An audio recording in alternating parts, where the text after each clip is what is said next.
I know what you are. Say it. Vampire. Are you afraid? No. Estás escuchando Desde el Prado, un podcast de Twilight.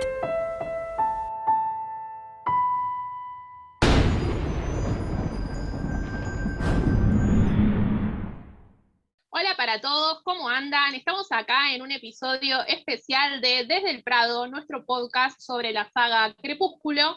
En esta ocasión venimos para festejar, se podría decir, el día del sueño de que empezó toda esta locura, ¿no? Hoy es el aniversario del sueño que tuvo Stephanie sobre el Prado, así que nos juntamos un ratito para charlar sobre este hito en nuestra historia del fandom. Así que bueno, bienvenida a mis compañeras. ¡Hola! ¡Ay! ¿Cómo va? ¿Tanto tiempo? ¿Ya se habían olvidado de nosotras o no? Bueno, aquí estamos, no es que nos hemos ido. Para empezar esto, estábamos buscando para leerles una entrevista que está con Stephanie en la guía oficial de la saga. Es la primera entrevista que aparece, que cuenta cómo empezó todo y que por eso todos tenemos el dato, básicamente, que el 2 de junio fue el sueño, y está buenísimo porque acá pusimos solamente una parte, un pedazo, pero vamos a ir compartiendo esta información para el que no lo sepa, el que no tenga el libro o, bueno, el que lo quiere repetir. Así que, bueno, vamos a empezar con eso y después vamos a debatir un ratito sobre las cosas que fuimos escuchando. El apartado este de la guía se llama Sobre cómo empezó todo, y estos son algunos extractos que sacamos de ahí. Esto es onda entrevista, así que van a escuchar una pregunta y una respuesta. Comenzamos. Crepúsculo comenzó con un sueño. Stephanie responde: esta historia siempre me suena muy falsa. Cuando un publicista me dijo que era necesario contarla, porque era una buena historia por razones publicitarias, pensé que mucha gente iba a decir: ya sabes, eso es ridículo. Se está inventando esta tontería para llamar la atención, pero no es más que la realidad sobre cómo empecé a ser escritora. Normalmente me levanto alrededor de las 4 de la mañana, creo que es una consecuencia de haber tenido bebés, un remanente de saber que alguien te necesita, y luego vuelvo a la cama para dormir. En ese momento suelo tener los sueños más vívidos, a esas horas de la madrugada, y esos son los que uno recuerda cuando se despierta. Bueno, en el sueño yo estaba viendo hacia abajo el siguiente escenario. Era un prado y había mucha luz. El sueño era muy, muy colorido. No sé si eso puede apreciarse bien en el texto. Ese efecto de prisma era tan brillante. La luz del sol en la piel de Edward, y Stephanie responde: sí, ahí está esa hermosa imagen, un muchacho sencillamente refulgiendo con la luz y hablándole a una chica normal. El sueño era acerca de él realmente. Ella también estaba escuchando como yo, y él era el que le contaba la historia. Principalmente hablaba sobre cuánto quería matarla y, sin embargo, cuánto la amaba. Creo que del sueño obtuve la mayor parte de la trama de lo que ahora es el capítulo 13 de principio a fin. La parte en que él relata cómo se sentía en cada episodio específico previo, obviamente, la puse después, porque todavía no había escrito esos episodios anteriores. Pero todo lo demás en ese episodio fue en su mayor parte lo que ellos estaban hablando en el sueño. Incluso la analogía sobre el alimento fue algo que saqué de mi sueño. Estaba tan intrigada cuando me desperté que solo atiné a sentarme y pensar. Entonces, ¿cómo termina esta historia? ¿La matará? Porque eso estuvo muy cerca. Ya ves que en los sueños no solo se trata de lo que ves, sino también como que sientes lo que está pasando y percibes todo lo que aquella persona está percibiendo. Así que yo sabía qué tan cerca había estado de matarla. Me refiero a que solo había una delgadísima línea entre las alternativas que él podía escoger. De manera que me pregunté, ¿cómo le harían para que su relación funcionara? ¿Cuál sería el siguiente paso para una pareja como esta? En esa época me había empezado a dar cuenta de que mi memoria se estaba yendo y de que ya no podía recordar ni a quién le había dicho algo un día antes. Mi hijo menor apenas rebasaba el año de edad. El siguiente tenía 2 años y otro casi 5 años, así que mi cerebro era como avena, no se le quedaba nada. De manera que yo sabía que iba a olvidar esta historia. Comprender eso fue algo que realmente me dolió. O sea, cuando era niña siempre me contaba historias a mí misma, pero no las ponía por escrito, no tenía que hacerlo. Mi memoria era excelente en ese entonces.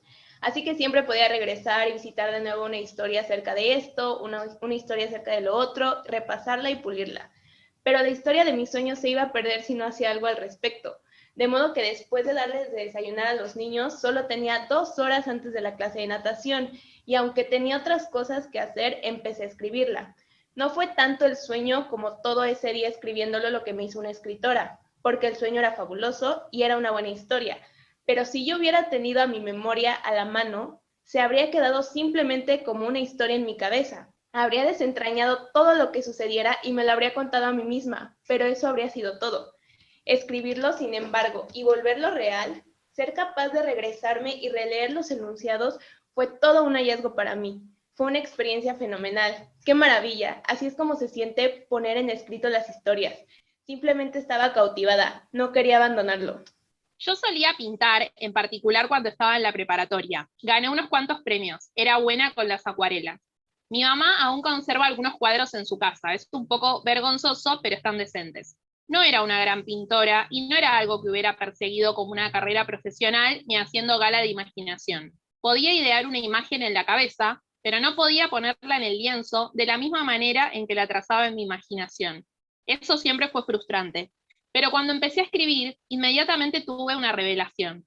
Puedo hacerlo real si lo escribo. Y es idéntico a lo que veo en mi cabeza. No sabía que yo era capaz de hacer eso. Así que esa fue la experiencia que me convirtió en escritora y que me hizo querer continuar siéndolo.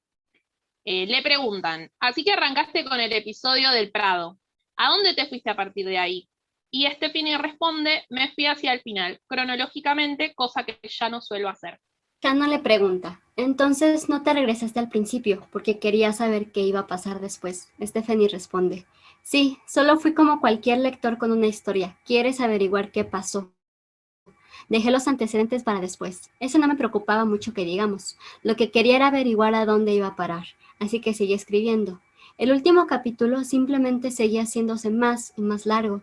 Y luego hice un epílogo tras otro. Había tantas cosas que quería explorar como por qué tal situación era de esta manera y por qué tal otra era de esa forma y cómo Bella había conocido a Alice y cuáles habían sido sus primeras impresiones.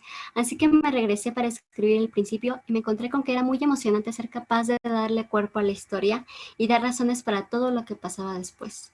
Ordené con letras todos mis capítulos, en vez de enumerarlos, de manera que regresé e hice la, y estaba pensando que el actual capítulo 13 sería el E, porque pensé que tal vez 5 o 6 capítulos de material serían suficientes para cubrir el principio, y luego resultaron ser 12, así que me sorprendí.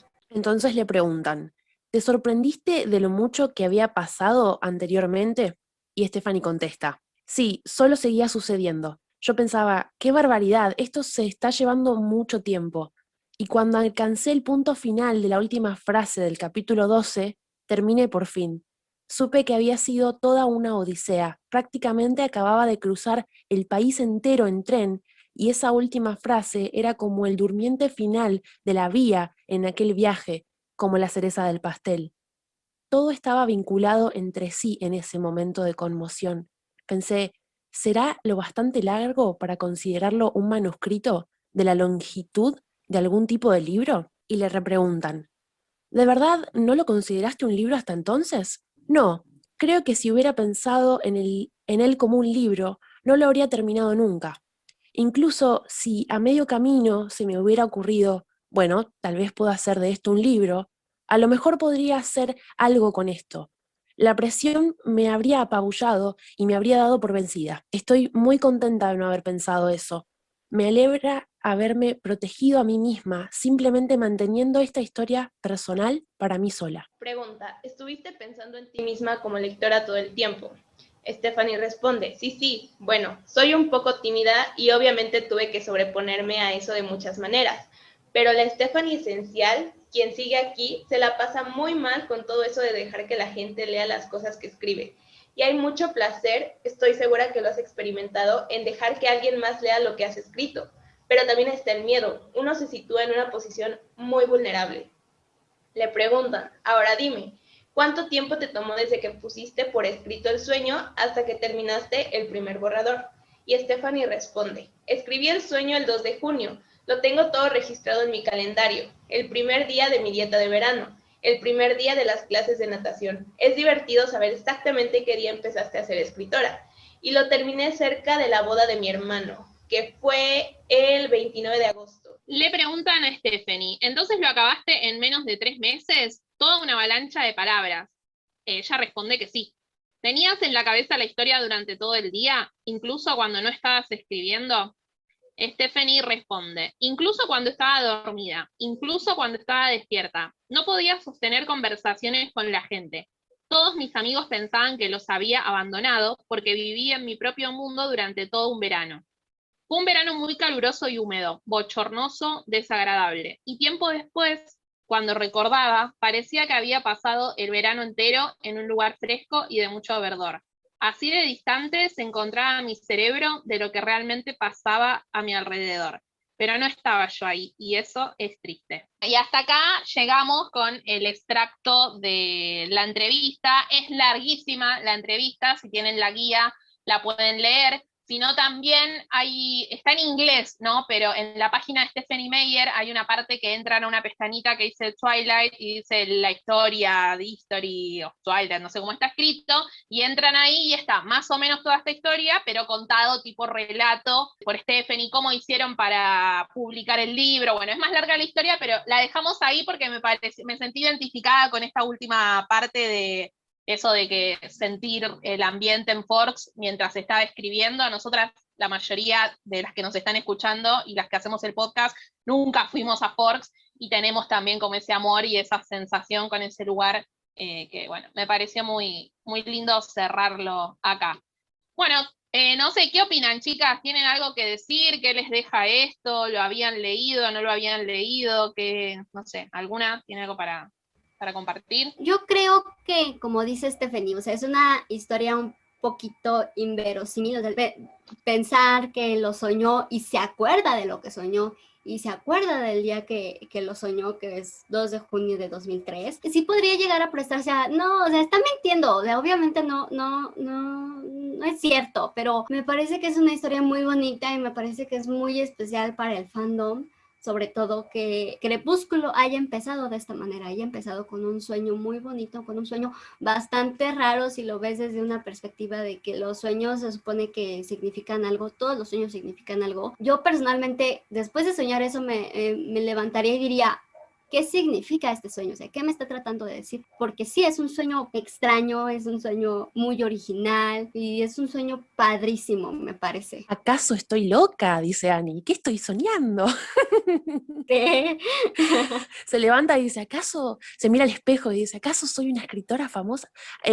Me surgen un montón de cosas con esta entrevista que sí había leído en su momento, hace mucho tiempo, como dijo Ali en la página, pero que no la recordaba, no la tenía tan presente. Me pasan dos cosas muy importantes. La primera, tal cual como dice Stephanie, como recién dijo Ali, esto de haberlo vivido de esa forma tan intensa y de haber sentido que uno conoce ese lugar o que vivió en ese lugar, por más que no sea así. Todas o todos nosotros que disfrutamos mucho de la saga, que nos gustan los libros, que nos gusta esta historia, tenemos ese cariño, esa sensación especial por Fox, y que ella lo ponga en palabras y diga que fue un verano caluroso, pero que yo me sentí fresca en mi propio mundo, nada, como que le da un poco de reconocimiento. Y después me acordaba todo el tiempo del detrás de escena, del suerte de documental que armaron de Twilight, que ella también cuenta un poco esta historia y cuenta cómo manejaba un poco la realidad entre ser madre y tener familia y ser el sostén de un hogar, y al mismo tiempo ponerse a escribir una novela y cuestionarse tantas cosas, ¿no? Y como una persona que disfruta mucho de escribir, yo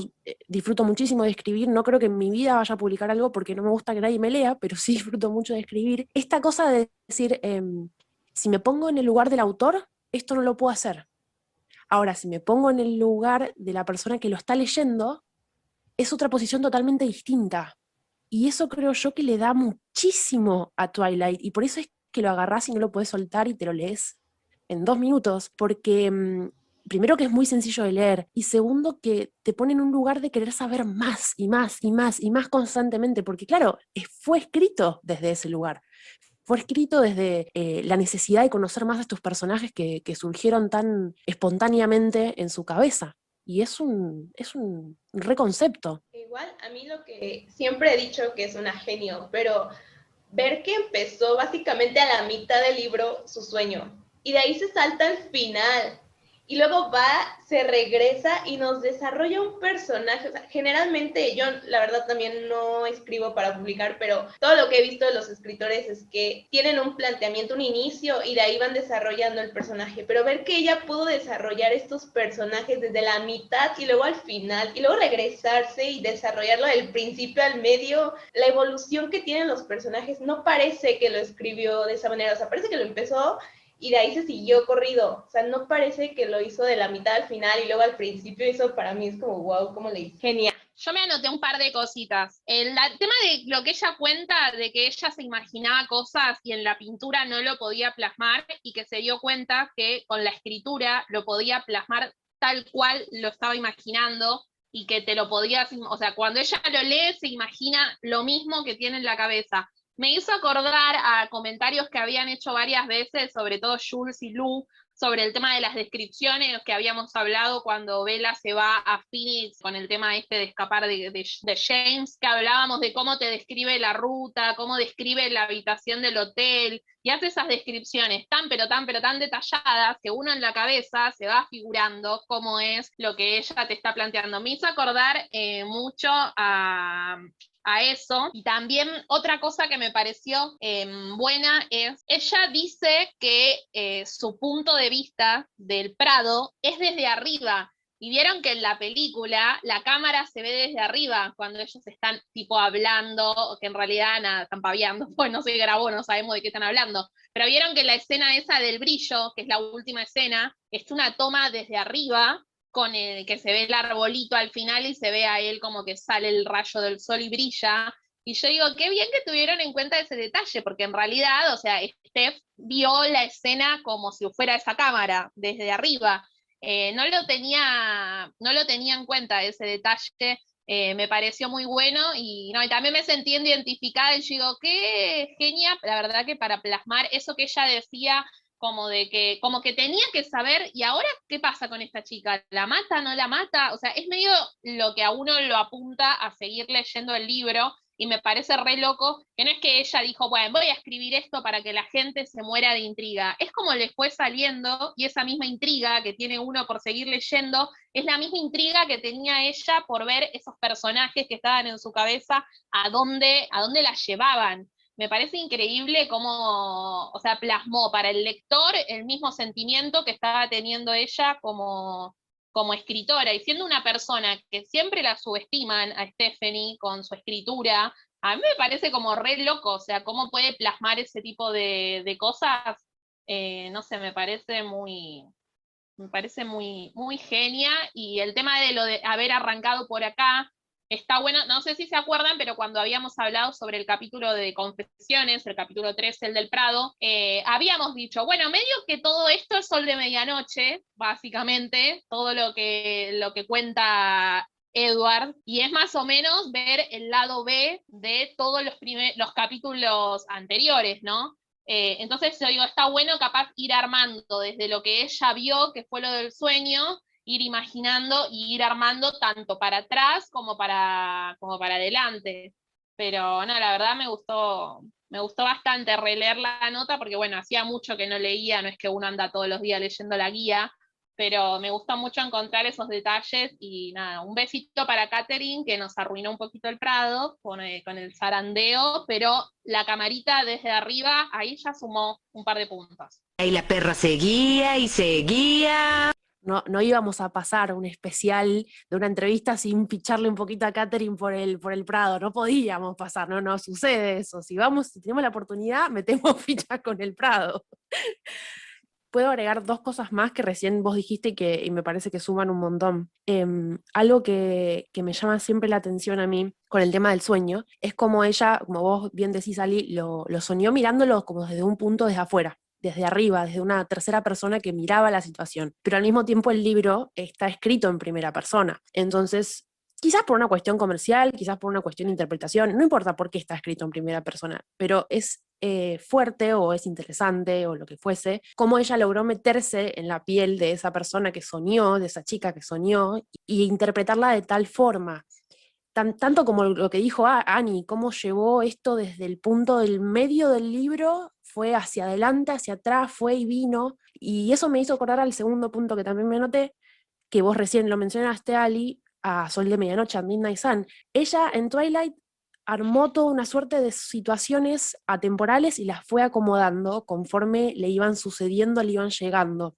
Pero Midnight Sun tiene mucho flashback, mucho ida y vuelta, también es lineal, pero al mismo tiempo te da la posibilidad de, gracias a Edward y a su memoria infinita, volver un poco atrás y conocer cosas que no conocía. Y está bueno ver esa conjunción, porque la mina no solo puede armarlo con pensamientos esporádicos, con pensamientos atemporales en línea temporal, sino que al mismo tiempo puede armarte otro tipo de historia con los mismos personajes, obviamente, porque es una suerte de reimaginación, y sumarte un montón de cosas en el medio, un montón de eventos que nunca se te hubiesen ocurrido quizás. Sí, yo ahorita ya escuchando a las chicas, mencionaron Jules y Lu algo del proceso de escritura, que decía Lu que los escritores se necesitan tener sus personajes establecidos desde el principio y empiezan desde el principio de la historia. Yo personalmente, también como escritora, entre comillas, me interesa mucho saber,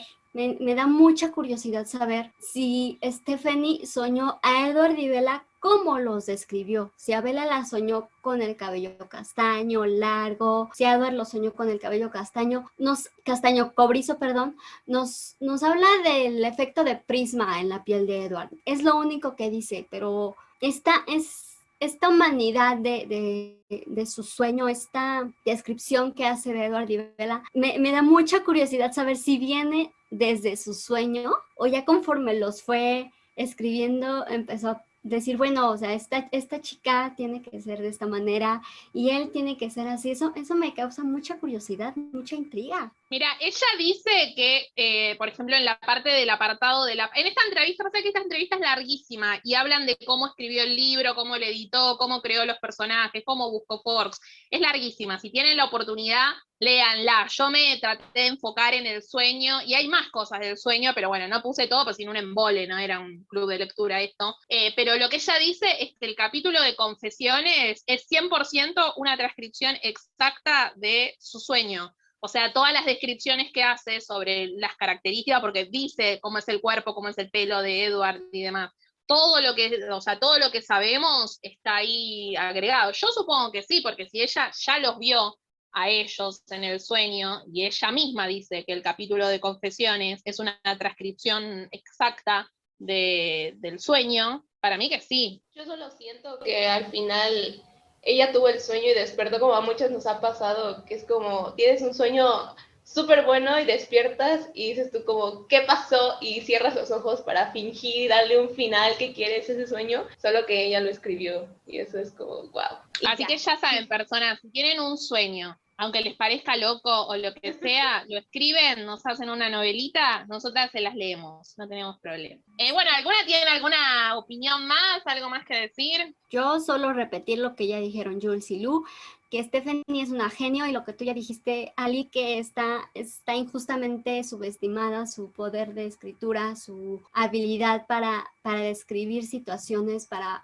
hacernos realmente viajar a donde quiere que vayamos. Eso es todo. Me parece que, yo creo que en algún lado leí por qué Stephanie escribió en primera persona. Creo que ella había dicho que le resultaba mejor o más fácil escribir en primera persona, que le parecía como más fácil hacerlo de esa manera. No me acuerdo si lo dice en este mini documental que vimos, lo pueden buscar en el Midnight Sun Party que hicimos, que vimos los extras del DVD. Creo que ahí lo cuenta, o mismo acá en la entrevista de la guía. Creo que dice eso, como que a ella le pareció y que todo el mundo le decía que estaba mal escribir un libro en primera persona. Bueno, ella cuenta un poco ahí todo el proceso. Si buscan, capaz que lo encuentran ahí, o capaz no, pero tengo esa sensación como que está o en esta entrevista de la guía o en ese mini documental del DVD que lo pueden encontrar en nuestro canal de YouTube. Sí, es que, o sea, elección, haya sido cualquiera hacer elección, porque seguramente es más fácil, de hecho a mí también me es más fácil escribir en primera persona. Lo que destaco es esto, es la capacidad de ponerse en la piel de la otra persona, que si bien ella lo soñó en tercera persona, lo vive en primera y lo escribe en primera y te es tan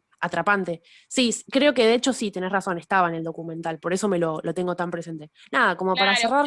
no, También dice en una parte de esta entrevista, que yo no la puse, como que ella se había encariñado tanto con Bella, escribiendo en primera persona, que cuando le tuvo que poner el nombre, le puso Isabela, que era el nombre que ella tenía planeado por si tenía una hija mujer, porque tenía tanto amor y tanta expectativa y tanto puesto, tanta energía puesta en escribir desde la perspectiva de Bella, que por eso le puso el nombre que ella le hubiera puesto a una nena, si hubiera tenido una nena como hija. Sí, sí, yo también lo leí y para agregar, decimos mucho esto en el fandom, que Crepúsculo fue un parteaguas para el género adulto juvenil y no es solo las películas, sino también los libros. Y estoy hablando de Stephenie y Bella, porque sin Stephenie y Bella, un montón de historias que están contadas desde primera persona no existirían.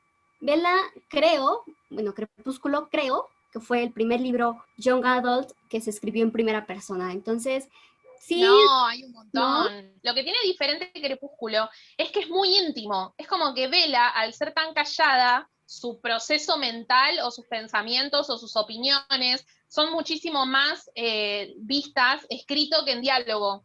Entonces es como que se abre muchísimo más. O sea, en Harry Potter te dice, por ejemplo, qué está pensando, o en otros libros de ese estilo. Pero Bella es como que se abre demasiado en sus pensamientos, pero quizás en los diálogos del texto no. Para mí eso es lo que tiene de diferente. Uno leyéndolo es como que conoces todos los secretos de Bella, que si fueras, no sé, Jessica o cualquier compañero del colegio, no te enterás ni un cuarto. No, o sea, es que una fan de Harry Potter a mí me había dicho, porque empezó todo esto de que una vez en Twitter empezamos es que cómo es posible que siendo fan de Crepúsculo no ames a Bella, no sientas esta sensación de protección hacia Bella. Y yo lo expliqué de esta manera, ¿no? O sea, estamos dentro de la cabeza de Bella. Si no te enamoras de Bella, o sea, no hay manera de estar leyendo Crepúsculo y no enamorarse de Bella. Entonces, esta fan me responde, pero pues te puedes enamorar de otros personajes. Y fue cuando me dijo que Harry Potter está en las dos personas, en primera y en tercera. Sí, a mí me parece que hay partes que cambia de persona, pero no sabría decirte cuál. Pero igual creo que la diferencia era eso que hablábamos con Jules, que no salió en la grabación, pero estábamos hablando del tema, que claro, al estar en tercera persona y ser omnisciente, que sabe todo, muchas veces te transmite cuáles son los pensamientos de Harry, pero nunca un tercero, por más de que sepa todo, te va a transmitir todo igual que la persona que bueno, como Bella, ¿no? Aparte creo que también tiene que ver el tema de la personalidad de Bella, esto que decimos de que Bella piensa, uy, qué pesada que es Jessica, otra vez me está preguntando por Edward, pero no le dice a Jessica qué pesada que sos, le trata de tirar otra pregunta para sacar la pelota para afuera y cambiar de tema. Entonces nosotros nos enteramos un montón de info de Bella, porque lo estamos leyendo en primera persona, que por más de que fuera un omnisciente, no nos va a dar toda la información, pero por eso debe ser mi confusión con Harry, porque te nombran los pensamientos de él, pero no tanto en profundidad, o los sentimientos también, no tanto en profundidad. Igual, yo me acuerdo que en algún momento se armó un debate sobre esto, no me acuerdo si en Twitter, Facebook o en qué época, y había otro libro que estaba, no es como que el primer libro era Crepúsculo, pero quizás de los más masivos sí, pero había otro del género, digamos, que estaba en primera persona, pero bueno, ahora en este momento no recuerdo cuál era. O sea, yo solo lo que encuentro a lo que están diciendo es que ya cuando sin dar spoilers de Midnight Sun, entiendes la frustración también de Edward al querer entender a Bella, porque como dicen, nosotros sabemos todo lo que pasa en su mente y lo poco que llega a compartir en diálogos.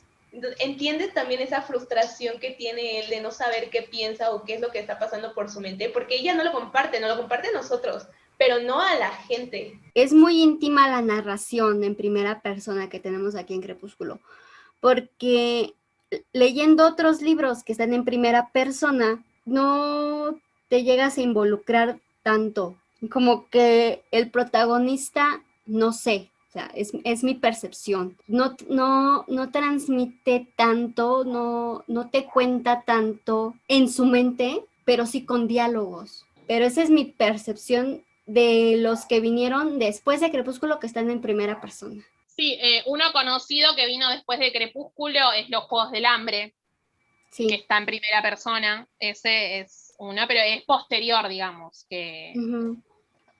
Crepúsculo. Y así todo, yo me encantan Los Juegos del Hambre, pero a Katniss no la soporto.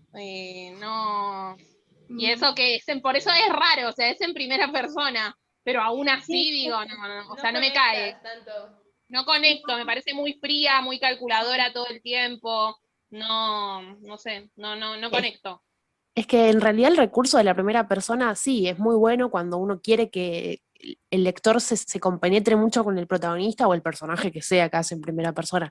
Pero es verdad, si al mismo tiempo ese personaje no tiene cierto encanto o no es una persona agradable, pues yo estoy de acuerdo, para mí Katniss es una persona bastante desagradable y me he leído los 3 libros y no es una chica que digas, te quiero un montón. Entonces creo que también es eso, es la magia que, como bien decíamos desde el principio, la magia que tuvo Stephanie para tomar la inspiración que ella vio en tercera persona, ponerse en el lugar de su protagonista, narrar la historia desde ese lugar, compenetrándose tanto con el personaje de Bella y haciendo que uno se comprometa tanto con su personaje. A mí en lo personal se me hace más fácil escribir cosas en primera persona y leerlas, porque después de leer Crepúsculo me costó mucho agarrarle amor a libros que no estaban en primera persona. O sea, me tocó la época, como dicen, donde salieron los Juegos del Hambre y era primera persona y se me hacía fácil leerlos, pero leer un libro en tercera persona a mí se me dificultaba mucho, porque me acostumbré a esta narrativa que tenía Stephanie. Pero sí siento que puedes como meterte un poquito más en el personaje y tener como una vista de ella nada más. A mí se me hace muy difícil meter como 3, 4 vistas del personaje. Por eso creo que me gusta mucho cómo escribe, porque es como una perspectiva más personal. Bueno, ¿alguien tiene algo más para decir? Yo nada más, como para cerrar este especial, quería, con mi opinión solamente, Stephanie, te queremos. A veces estoy muy enojada, pero te queremos. Por favor, nunca, nunca te rindas y por favor, danos Luna Nueva por el punto de vista de Edward. Por favor, por favor. Pero nada, ese es mi único mensaje. Muchas gracias. Sí, abriendo la lista de reclamos. Cuando estaba leyendo esto de la guía, en la guía dice la pradera en vez del prado. Dale, traductor, ponele onda, como la pradera, parece, no sé, los Ingalls, la cajita de la pradera. No, todo mal. Este pleito con los traductores es de no acabar, porque también en Sol de Medianoche, sin soltar spoilers, nos encontramos con una de tantas. Y en Vida y Muerte también yo me encontré con una de tantas que dije, bueno, está bien. Sí, no entremos en ese terreno porque tenemos que quedarnos una hora más hablando. Pero bueno, nada, para cerrar esto, volvemos con lo mismo. Si tienen un sueño loco, escríbanlo, nosotros se lo leemos, háganlo fanfic. Stephanie, larga todos los... Yo diría, podemos empezar con Luna Nueva, como dice Edward, podemos empezar por siempre, bueno, yo diría, podemos empezar por todos los libros, pero bueno, empecemos por Luna Nueva. Claro, Yo no te pedimos propongo, mucho, de a uno. no lo Claro, quiere de a hacer uno. desde la vista de Un Edward, que lo haga desde capítulo la por visión de año. Alice. Porque yo digo, desde la visión de Alice nos podemos enterar un poco del otro lado sin que Stephanie se vuelva loca entrando otra vez en la mente de Edward, pero que nos dé más contenido, porque la verdad que a veces hay tantas cosas que uno no tiene la referencia de dónde ir a fijarse, que seguimos con esta sed de información. Perdón, no, perdón, y ya que se surgió el debate acá, ya que surgió el debate, vos bien dijiste, hacelo desde la narrativa de Alice o hacelo desde la narrativa, hacelo en tercera persona, no me importa, que me lo cuente Charlie, pero hacelo, Sí. flaca, hacelo, porque así no se Sí. puede vivir. Porque nos perdimos 4 meses de la vida de Bella en Luna Nueva. Nos han robado, queremos que lo que nos robaron vuelva. Este verano, yo cuando dicen pasamos un verano muy lindo todo el tiempo, Ah, yo digo, la sí, puta que te no. parió, ¿por qué no me lo mostrás? Solo dolor y Tenemos, sufrimiento. tenemos que entrar a temporada de Luna Nueva y ya nos falta la temporada de Sol de Medianoche Mira, para no hablemos mal. pelearnos con Stephanie por robarnos tanto. Bueno, pero este era un capítulo de amor, no vayamos todo el libro de Peja. Las quejas se reducen a Catherine, el Prado, no me zamarré esa vela, por todo lo demás te queremos mucho.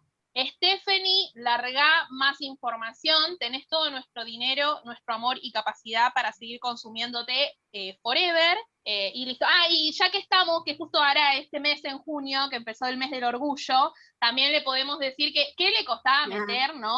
Algún personaje de la comunidad LGBT, para ella no existen, se ve al igual que los negros, que no existen, tampoco se ve que existen los personajes de diversidad sexual. Así que si en alguno de esos libritos quiere como meter un personaje, no le voy a pedir que, no sé, que Jasper sea trans de un día para el otro, ni nada por el estilo.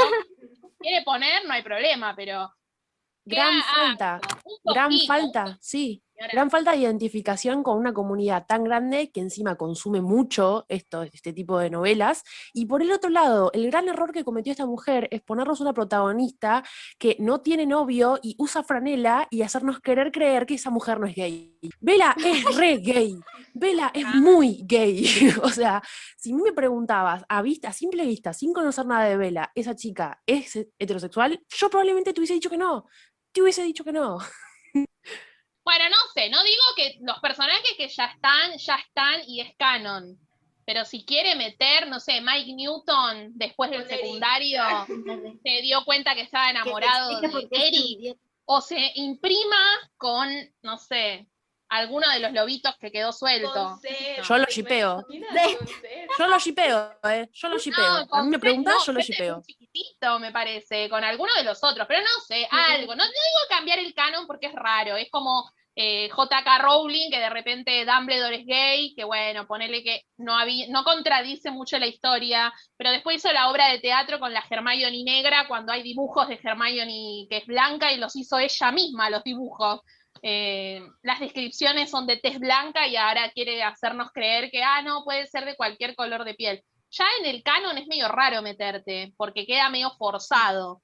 Lo ideal sería que arme personajes nuevos, poderosos, con el que se puedan incluir y que lo tenga en cuenta para una saga nueva. Porque por más de que incluya personajes nuevos, los protagonistas son todos blancos, heterosexuales, cis, hegemónicos, con un pequeño problema de que son vampiros, pero en el resto de las cosas son muy de la norma. Entonces estaría bueno que para cuando creen sagas nuevas piensen, ¿no?, en incluir a otras comunidades, ¿no?, ya sea por raza, no sé, sexo, diversidad sexual, digamos, etcétera. Pero bueno, nada, un pequeño pedido recordatorio, porque después te dicen, viste, no, pero esos son racistas, son machistas, son no sé qué cosa, son pedófilos también a los de la saga.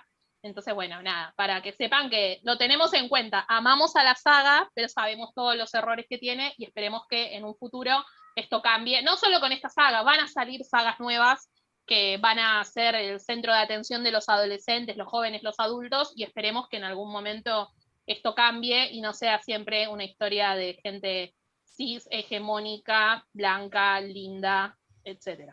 Si nos metemos al canon, yo le daría a Aro. Pero tiene tu esposa. Yo creería que es Aro, que se fue contra Atenodora no por poder, sino porque estaba enamorado de Marcus. No sé, tal vez. No, yo coincido con Ali. Yo coincido con Ali que cambiar el canon, primero que es innecesario y es como un poquito forzado, y segundo no es necesario, no necesitas cambiar el canon, puedes agregar personajes nuevos, puedes darles nuevas expectativas, porque aparte es eso, lo mismo que dijo con Rosalie. Ponele que Rosalie hubiese sido gay, ponele. Cualquier persona que hubiese visto ese personaje, una chica gay, hubiese dicho, pero la hacen mala, la hacen antipática, la hacen mala onda, porque justamente quieren que... No es necesario. El canon creo yo que se tiene que mantener como está, por eso yo jodo cuando digo que Bella es gay, obviamente, pero sí, creo que hubiese estado bueno y todavía hay oportunidad agregar un personaje que tenga algún tipo de peso para la trama, porque es necesario, y darle una identidad sexual distinta a los demás, o una raza distinta a los demás, o otra cosa. ¿Por qué no hay un discapacitado en todo el libro? ¿Por qué no hay un pibe con silla de ruedas? Sí, señor, el papá es verdad, tienen razón.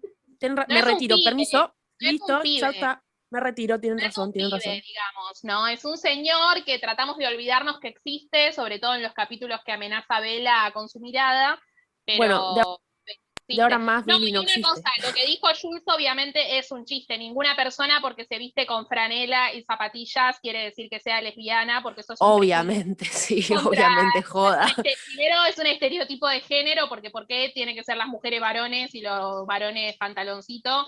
Y no, o sea, es un chiste, ¿no? O sea, Sí, es un obviamente. chiste. Claramente es un De chiste. hecho, son una de las cosas que destaqué en el día de, bueno, en el día de ayer, que empezaba el mes del orgullo, el tema, ¿no? De cómo Kristen, en este caso la actriz que protagoniza la saga, rompió totalmente con ese tema, ya desde ir con vestido y zapatillas, vestirse de otra forma que, no vamos a decir no femenina, porque es otro tipo de ser femenina, no femenina es estar con las uñas rosas, vestido y tacos todos los días, siempre es algo bueno para rescatar de la Kristencita.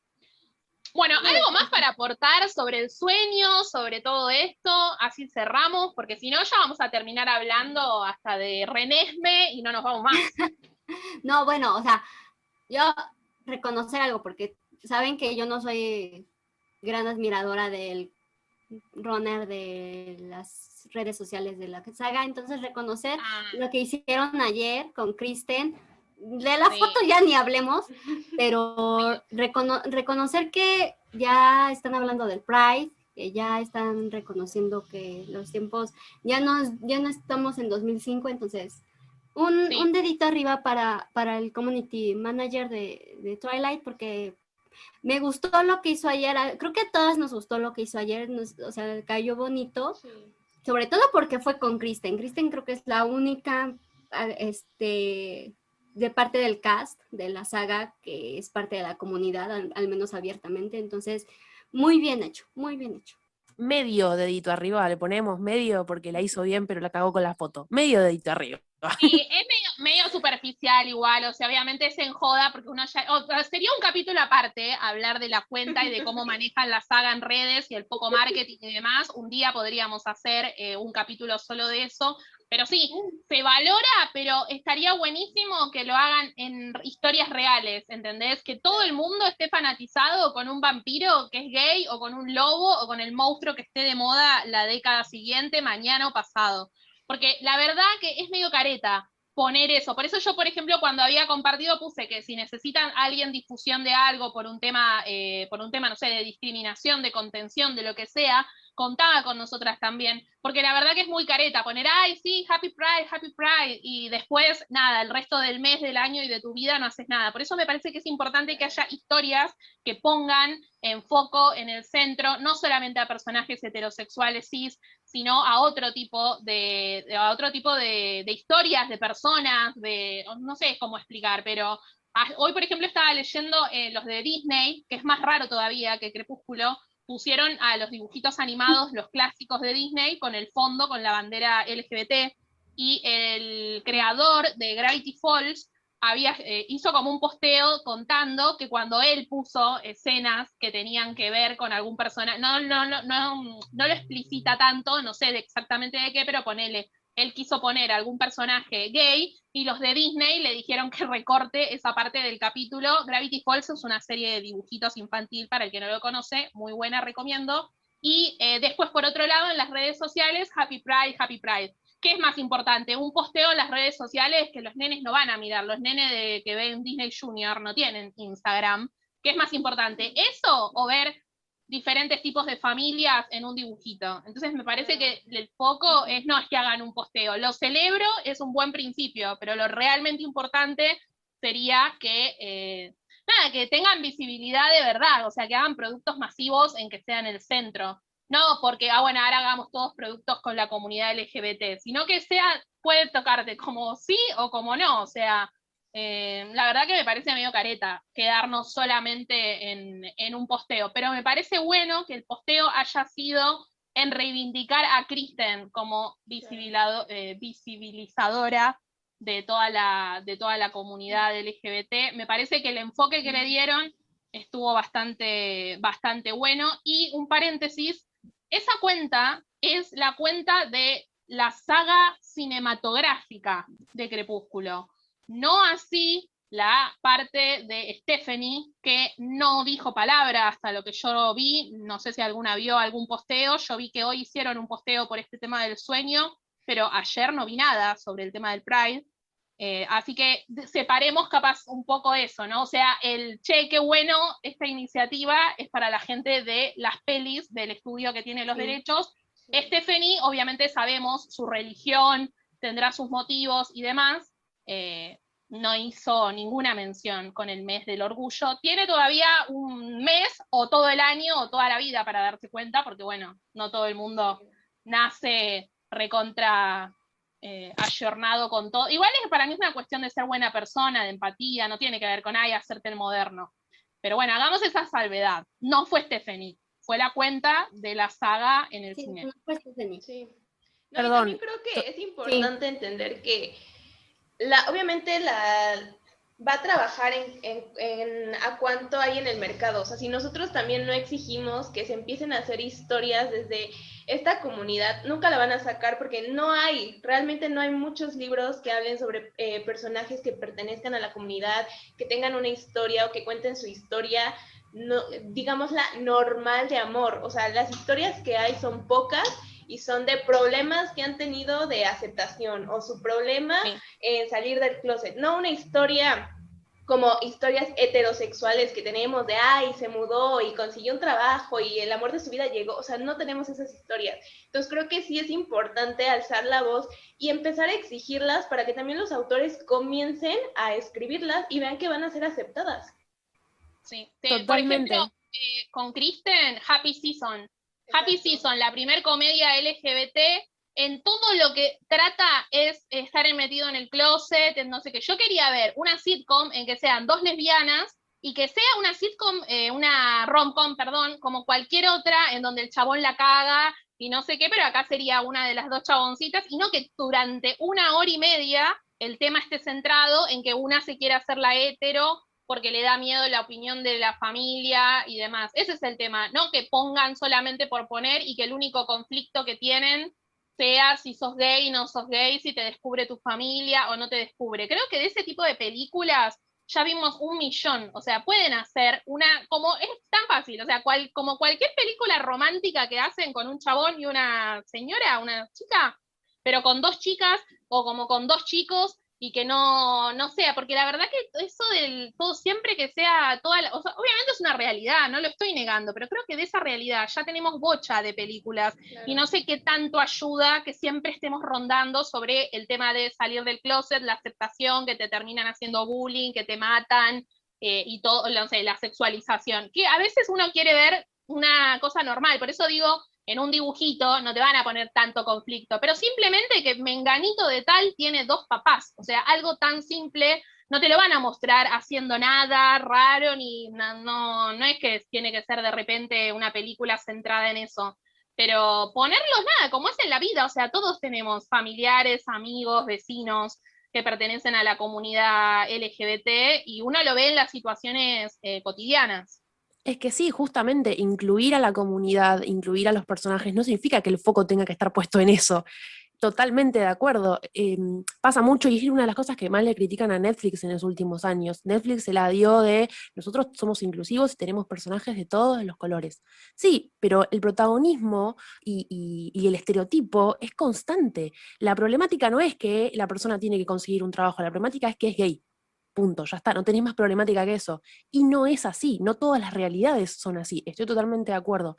Y si se me permite sumar una cosa, la representación, como bien decíamos hace un rato que yo hice el chiste del estereotipo, la representación no tiene que ser un estereotipo, tiene que ser una realidad.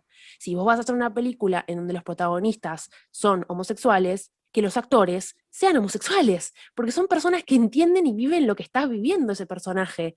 No tiene ni idea una persona que no lo vivió cómo representar esa situación o esa forma de vivir, ¿entendés? No darle el protagonismo a la homosexualidad, darle el protagonismo a los homosexuales. Ellos son los que son discriminados, los que no consiguen trabajo, los que son parte de la comunidad, siempre les cuesta todo el doble, especialmente ni hablar si sos trans, ni hablar si sos, qué sé yo, pansexual, ni hablar de las que son totalmente aún más minorías. Si le vamos a poner el foco a la comunidad LGBT, como bien hizo la cuenta de Twilight, y no hizo Stephanie Meyer, y no creo que haga, lamentablemente, darle el foco a lo que corresponde, no al arco iris, no a la banderita de colores, sino a la realidad que viven esas personas. o sea, exacto. O sea, es ahorita el tema de Happy Season, que Mackenzie es hetero y Kristen es queer. O sea, es como bien dice Jules, la representación, es la inclusión y es entender otra vez que todos estamos aquí, todos existimos y todos somos seres humanos. Eso es todo. Claro, que es para largo. En otro capítulo, aparte no íbamos a hablar de esto, yo tiré un comentario por tirar, porque dije, es cierto que es el mes del orgullo, y bueno, nos colgamos como hacemos siempre, pero bueno, otro día quizás lo podemos hablar más. Y ya que estamos con este tema, que no tenía nada que ver, si quieren nos pueden contar sus teorías de qué personaje les parece que podría ser, sin romper mucho el canon. Si quieren romperlo, rómpanlo, no pasa nada, total, estamos pensando. Nos pueden contar capaz en nuestras redes, tipo consigna, qué personajes quisieran emparejar en un futuro libro que no va a existir, si no lo escribimos tipo fanfic. Así que bueno, esto fue todo. Jules, si querés, antes de terminar, recordarnos las redes, porque quizás la gente no las tiene muy frescas. Ay, no me acuerdo. No, mentira. Nos pueden encontrar en Instagram y en Twitter como @PradoPodcast.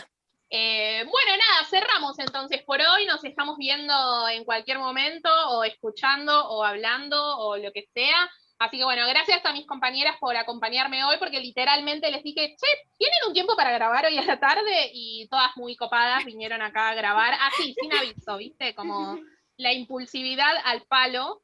Así Con que, tal de no, muchas con tal de no hacer lo que se No. debe. No tienen ni idea de lo que estábamos planeando. En 5 minutos salió. En el grupo no tienen ni idea. Así que bueno, nos despedimos. Chau, gracias por escuchar. Nos estamos escuchando, leyendo, viendo prontito. Adiós. Bye. Adiós. Bye.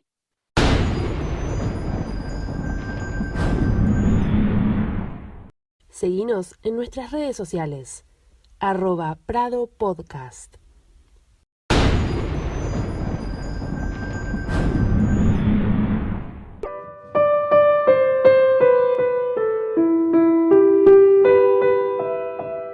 What if I'm not the hero?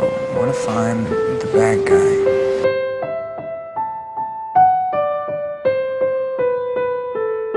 Are you afraid?